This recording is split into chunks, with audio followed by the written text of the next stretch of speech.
Assalamualaikum warahmatullahi wabarakatuh. Salam jumpa Sobat Parlemen dimanapun Anda berada. Jumpa lagi bersama saya, Anita, di podcast Ruang Parlemen Menyapa. Ya, hari ini Studio RPM kedatangan bintang tamu yang luar biasa. Telah hadir bersama saya Ketua Komisi 2 DPRD Bapak Haji Wahono SP. Selamat datang Bapak. Terima kasih. Dan juga telah hadir bersama saya Kepala Dinas Pertanian dan Perikanan Kabupaten Rejang Lebong Bapak Insinyur Haji Zulkarnain MT. Selamat datang Bapak. Terima kasih. Apa kabar Pak? Alhamdulillah sehat. Akhir ini kayaknya kelihatan sibuk ya Pak di tengah kegiatan yang sangat padat ini. Sangat sempat sibuk. Hadir ya. Ini udah masuk musim penghujan nih Pak. Kira-kira bakal terjadi lagi nggak sih Pak banjir di sawah kayak yang pernah terjadi di arah Tanjung Dalam kalau nggak salah ya Pak ya? Berapa hektar itu sawah yang terendam air? Di air pikat ya. Air pikat ya. Ada antisipasinya nggak Pak? Sebenarnya kita mengantisipasi El Nino sekarang. Artinya bukannya hujan, panas, ya kan, kemarau panjang. Tetapi ini Allah berkehendak lain dan alhamdulillah Rejang Lebong ini turun hujan. Kami mengantisipasi baik dari pusat maupun melalui provinsi, mengantisipasi manakala memang terjadi kekeringan, bukan hujan gitu. Ya masalah tadi kalau banjir, insya Allah kalau di air pikat dan sebagainya memang ada masalah mengenai dasnya aliran air pikat itu yang terganggu untuk ada sumbatan lah penghalang air gitu, sehingga tidak terlalu lama tapi cukup bisa mempengaruhi terhadap pertanian yang ada di sana. Langkah yang udah dilakukan Pak supaya banjir di sana tidak terjadi lagi? Kalau kita sudah survei ya Pak Ketua Komisi 2 bahwa di sana memang ada batu besar yang menghadang aliran sungai yang ini yang memang harus disingkirkan, dan ini kita kerjasama dengan tusinya PU lah ya, KPU-an. Jadi kalau kita lebih kepada mengarahkan ya tanaman, kalau di sana memang khusus untuk tanaman padi, artinya manakala memang bertanam padi pada musim penghujan, antisipasinya kalau irigasinya ini terhambat ya juga punya masalah juga gitu. Kemudian Pak, Rejang Lebong ini kan salah satu sektor andalannya ini di bidang pertanian Pak. Di bidang pertanian sendiri Pak, komoditas unggulan kita saat ini apa sih Pak? Apakah masih kopi? Pertanian kita kan tergantung beberapa jenis komoditas ya. Kalau kita melihat untuk tanaman perkebunan kita unggulannya pasti kopi, ya kan? Karena memang hampir 30.000 hektar lebih itu petani kita adalah mengusahakan kopi. Ini di perkebunan. Nah kalau di subsektornya tanaman hortikultura atau sayur mayur, ini kita memang komoditas unggulan kita sayur mayur juga gitu. Karena ini kita bukan hanya menopang untuk Provinsi Bengkulu, malah untuk Provinsi Sumatera Selatan, Jambi, kadang-kadang juga Padang seperti itu.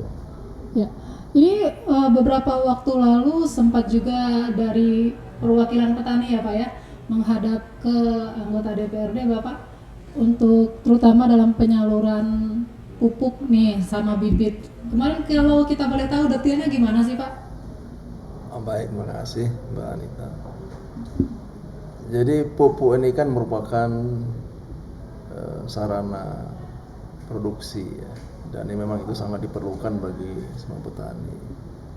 Problem kita bukan di pupuknya, tapi di pupuk bersubsidinya. Iya, pupuk subsidi Pak. Gitu kan. Pertama karena alokasinya terbatas. Kemudian ada persyaratan-persyaratan pengajuan. Kemudian juga tidak semua komoditas bisa pupuk bersubsidi bisa semua komoditas, hanya beberapa item yang menjadi keputusan pemerintah pusat lewat Menteri Pertanian. Jadi tanaman-tanaman unggulan yang hari ini kita usahakan tidak semuanya bisa menggunakan pupuk bersubsidi. Contoh misalnya kita punya kol, punya tomat, itu tidak bisa menggunakan pupuk bersubsidi karena hanya ada 9 komoditas yang bisa menggunakan pupuk bersubsidi, dan ini kebanyakan petani kita belum memahami ini. Nah makanya memang harus diperlukan lebih banyak sosialisasi dari kawan-kawan di penyuluhan. Nah jadi saya katakan bahwa alokasinya terbatas, peruntukannya terbatas, cara memperolehnya punya persyaratan-persyaratan Ya. tertentu, ya kan. Sehingga bagi petani kita yang mempraktis kan pengennya ketika dia datang ke kios dia beli harus ada pupuknya. Ya. Padahal tidak demikian. Dia harus punya kelompok belangko tani, dulu, ngisi ya. belangko, punya kartu tani dan sebagainya. Tidak bisa secara perorangan dia membeli pupuk di kios karena sudah ada ketentuan. Nah ini sebetulnya ya ke depan memang perlu. Sebenarnya sudah ada surat dari Pak Bupati untuk apa? Untuk kawan-kawan petani, bentuk kelompok-kelompok tani. Nah ini nanti Pak Kadis akan jelaskan progres pembentukan kelompok tani.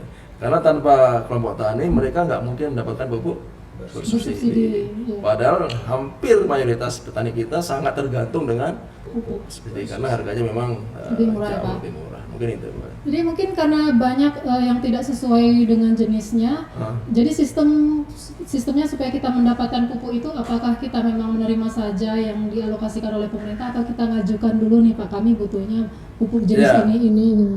Jadi memang jauh sebelum tahun anggaran berlangsung, misalnya tahun ini, hanya dari tahun kemarin kelompok tani sudah mempersiapkan lewat rapat kelompok tani yang difasilitasi oleh penyuluh, mereka rapat kan. Nah, rapat kelompok tani. Ada yang namanya RDKK ya kan, artinya kelompok tani harus bisa memperkirakan berapa kebutuhan akan pupuk. Pupuk subsidi kan terbatas hanya urea, Poska. Konska aja sekarang. Sekarang hanya dua itu, ya kan. Nah mereka itu harus sudah mengajukan melalui kios-kios yang ditunjuk sebagai kios pengecer, ya, beberapa kelompok tani. Nah persoalan sekarang tadi tidak semua petani kita menjadi anggota kelompok tani, ya. Kemudian yang kedua, karena alokasinya terbatas, ya kan, sehingga mungkin kebutuhan kelompok itu tidak semuanya bisa dipenuhi karena kuota tadi. Ya. Kuota kita ini per kecamatan, ya Pak Kadis ya. Iya. Ya. Katanya kuota tahun ini dikurangi juga. dari Dikurangi pemerintah. juga, kuotanya dikurangi. Kemudian yang kedua, memang terbatas komunitas yang bisa menggunakan pupuk itu. Ya, kalau orang berlomba nanam, misalnya nanam kol, nanam tomat, mereka nggak bisa menggunakan pupuk subsidi. Ya. Tanaman perkebunan hanya kopi ya. Ya. Yang dapat kan, Ya. yang lainnya nggak dapat. Ketika kamu nanam jeruk misalnya nggak boleh gunakan Nggak itu, cocok, ya, Pak. iya kan? Karet nggak bisa. Nanam stroberi nggak boleh pakai pupuk bersubsidi. Nah ini yang dikeluhkan petani. Padahal sama-sama petani sama-sama nanam. Nah mungkin sekali lagi ke depan harus banyak sosialisasi dengan para petani. Iya. Kemudian memang kemarin kami sudah pantau bahwa kawan-kawan PPL sudah mendampingi pada saat petani membuat yang namanya RDKK ya. Rencana definisi kebutuhan pupuk lewat apa sekarang sistemnya? Masih sistem alokasi. Alokasi. Alokasi pupuk bersubsidi. Jadi memang tadi kendalanya sifat distribusinya kan tertutup. Iya. Pupuk ini kan tidak terbuka. Nanti tidak setiap orang bisa membeli di kios pengecer secara bebas. Ada persyaratan-persyaratan tertentu. Dan saya pikir memang rejang lebong ya, karena komoditas unggulan kita hari ini kayak kol, tomat, yang lainnya tidak bisa menggunakan pupuk subsidi, maka sebetulnya kalau memang dimungkinkan pemerintah daerah seharusnya bupati ya membuat ajuan ke pusat ya, mohon dipertimbangkan karena ternyata kita dari 9 itu ya kebanyakan di luar itu yang menggunakan pupuk bersubsidi. Nah mudah-mudahan dengan surat yang kita buat melalui pemerintah daerah saat ini dipertimbangkan oleh pemerintah pusat dari Menteri Pertanian. Sekali lagi karena tidak semua sama ya antara kita dengan daerah lain. Kita padanya sangat terbatas misalnya kan.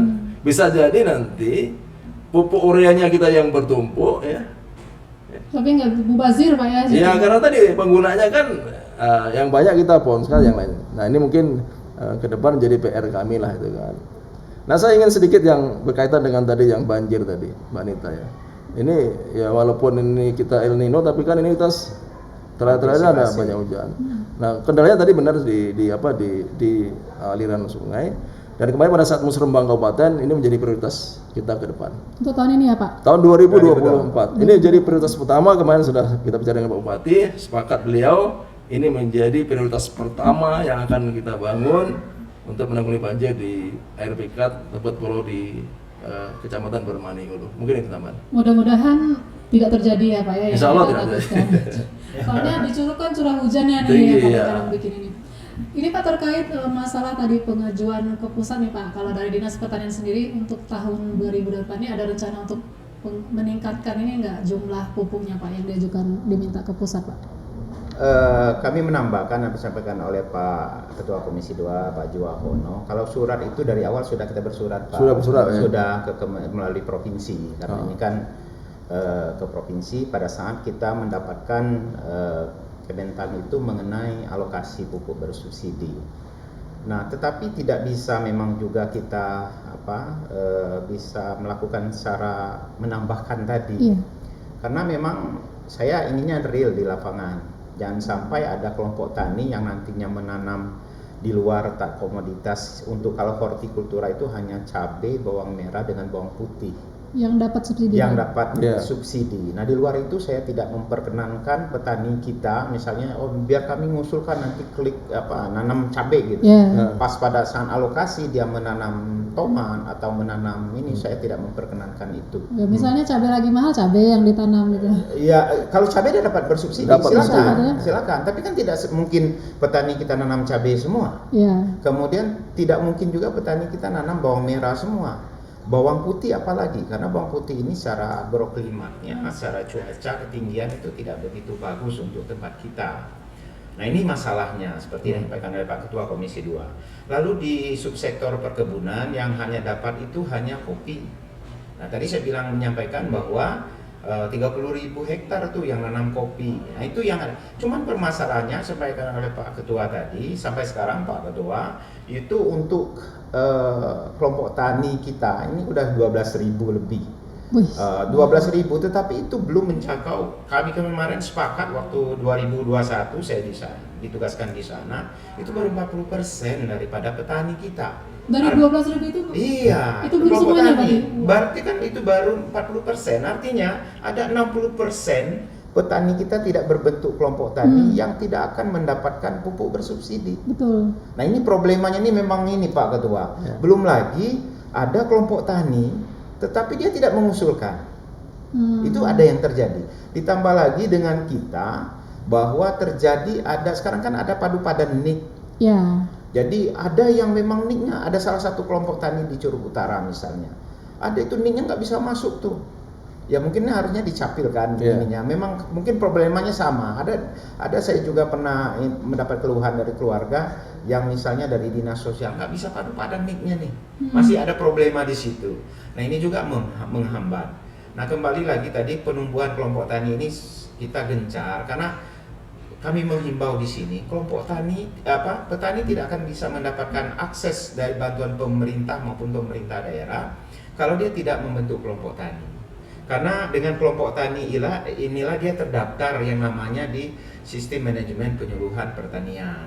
Nah, atas dasar terdaftar itulah dia bisa mengakses pupuk. Kita daftarkan di pupuk bersubsidi maupun bantuan yang lain, bibit misalnya seperti, karena selalu diminta titik koordinat nanti. Sebenarnya banyak keuntungan kalau kita gabung Ya. ke kelompok tani Pak ya. Ya, tetapi ini menyadarkan ini memang butuh proses. Tetapi saya berkeyakinan setelah dalam kurun waktu 1 tahun ini sudah peningkatan kelompok tani sudah cukup signifikan.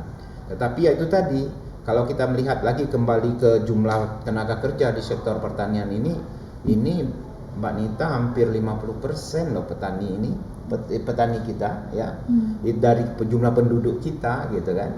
Nah, inilah penyumbang angka kemiskinan dan sebagainya. Nah, kembali lagi dengan pupuk bersubsidi. Nah, pada saat sekarang ada komoditas yang terbatas inilah menyebabkan kalau kita bicara kuota banyak. Ya, kuota kita untuk urea itu 5.200 ton Pak ini Pak. Cuma permasalahannya yang bisa kita input hanya berkisar kurang dari 25%, ya, hanya sekitar 1.200 ton. Nggak bisa, karena kita nggak bisa maksa. Karena tidak ada menunya. Misalnya pada saat kita klik tomat nggak ada, Bukan lagi nggak nanam. Bukan nggak nanam, sistemnya tidak ada. Jadi pas kita membuka klik yang namanya e-alokasi sekarang, itu otomatis tuh pilihannya cabai, ya kan, padi, jagung kalau yang di tanaman pangan seperti itu. Kalau di horti tadi itu cabai, bawang merah, bawang putih. Di luar itu nggak ada pilihan. Cuman kan kalau untuk masyarakat sendiri, apalagi petani kan kalau mendengar yang seperti itu mungkin dipikirnya wah ribet ini ya, makanya Iya. mungkin dia nggak mau Ya, daftar itu Pak ya. kadang-kadang seperti itu. Makanya mensosialisasi ini juga bagian dari apa ya?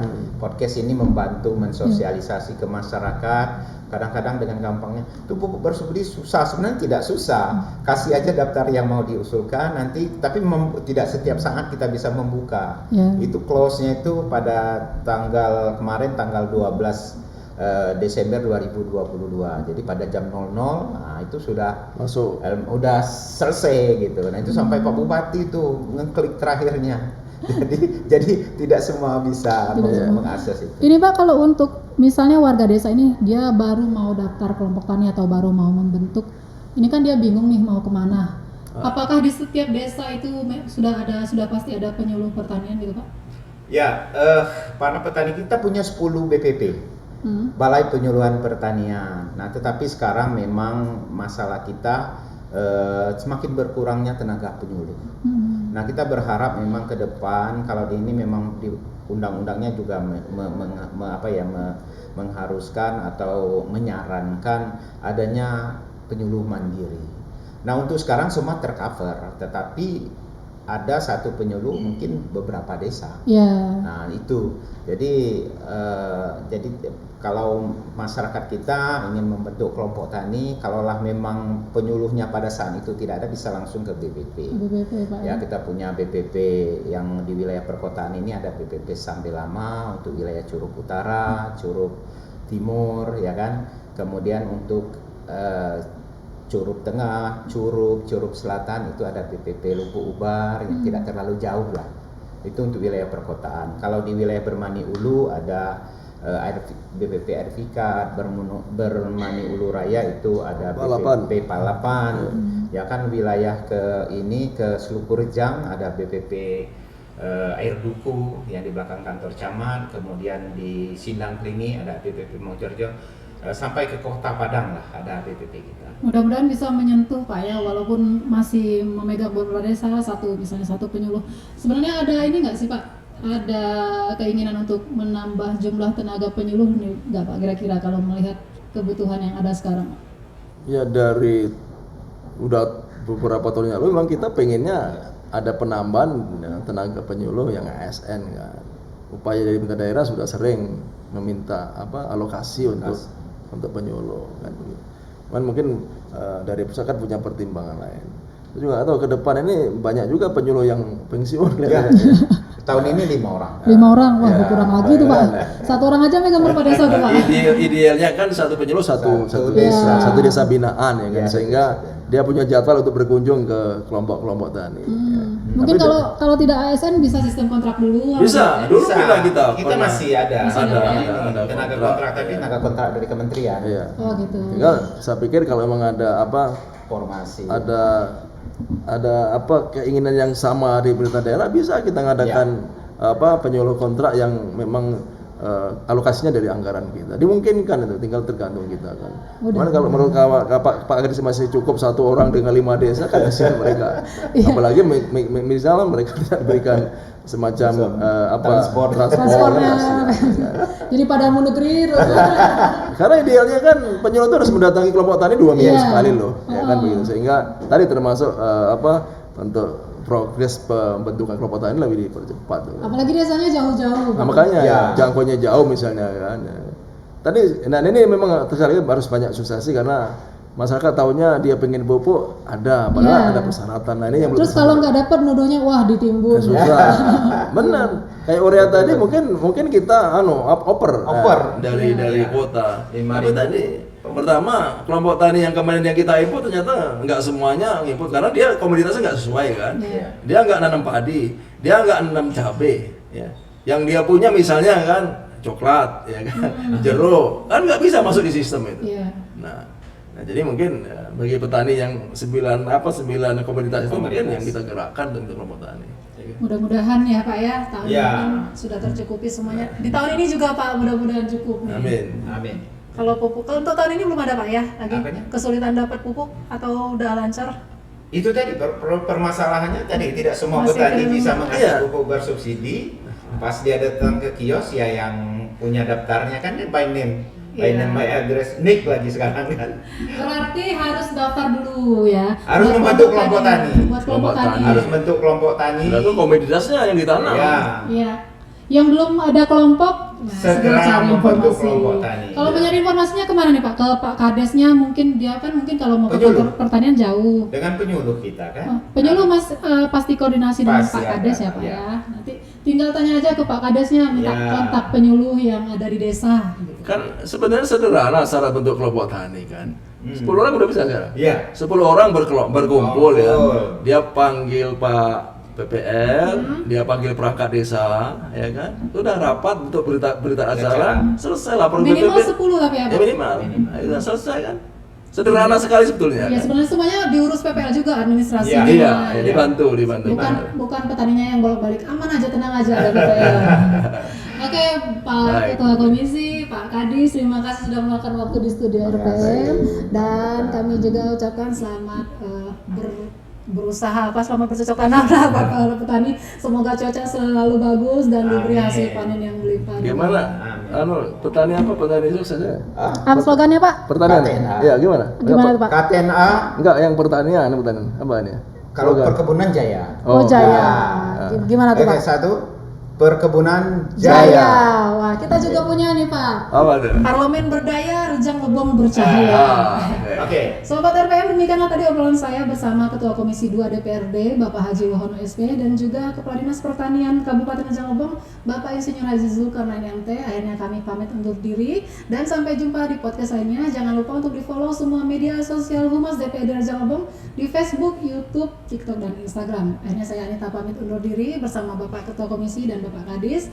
Kami akhiri, wabillahi taufiq wal hidayah. Assalamualaikum warahmatullahi wabarakatuh. Waalaikumsalam warahmatullahi wabarakatuh. Parlemen berdaya, Rejang Lebong Rejang bercahaya. Untuk semua.